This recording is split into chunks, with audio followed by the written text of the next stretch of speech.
Reb Moshe Kraus.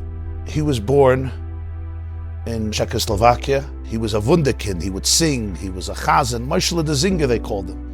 Miraculously, he survived the German death camps. And when he came out of the war, like so many, he lost everything. And he also lost his faith, his Yiddishkeit. There was a relative of his that survived, and somebody introduced them to them. They said, "Oh, stay with us," in one of the houses they had in the DP camps. It was Shabbos Rosh Chodesh after the war. They told him, "We're going to daven in shul." So because he became their new little guest, he said it wasn't comfortable for him to say no. He said, "Fine, I'll go with you."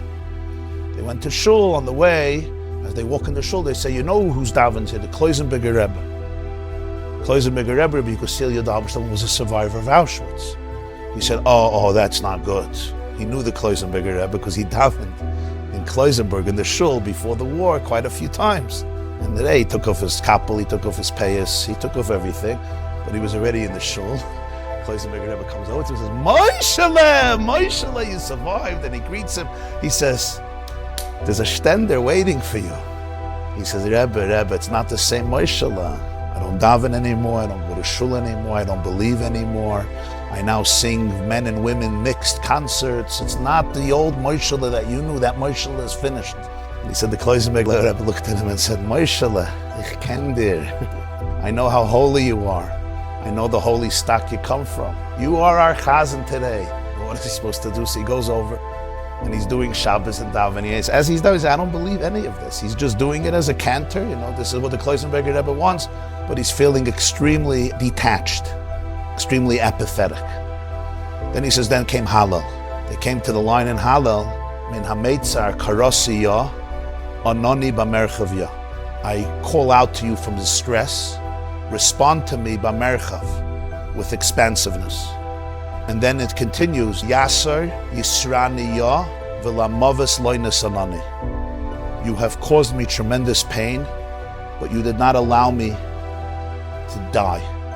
And then he says, Loi amos ki echya v'asaper ma'asiyah. I decided I won't die. I'm going to live and tell the story, the actions of Hashem.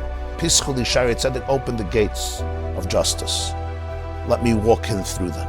The Kloisenberger Rebbe took a break and he started to talk in Yiddish, which he would sometimes do by davening. He would start talking about his feelings in Yiddish during the prayers.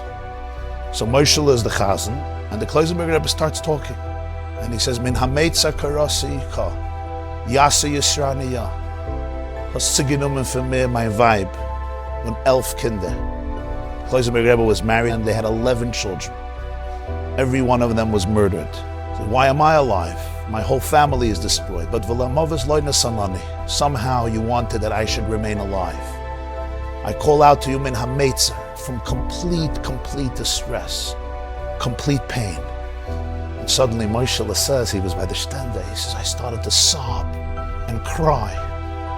The Kloisenberger Rebbe came over and he tried to caress me and calm me down, but I couldn't. Just everything came out like a flash flood. He says, to the point I couldn't continue Hallel. He took over the stender for Hallel and he continued talking to God till the end of Hallel.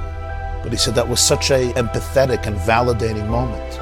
He looked at me at the end and he says, now you'll come back. Come back, the stender is always yours. And he literally brought him back to the Jewish people, to Yiddishkeit, and he was so filled with faith and emotion and love and depth. And he continued to sing and inspire hundreds of thousands of Jews throughout all the years. I'm sharing especially this story today because Moshe Kraus was 101 years old and he just passed away. Zeichet Tzadik Livracha, you could say, on these Jews. Watch the full class at theyeshiva.net.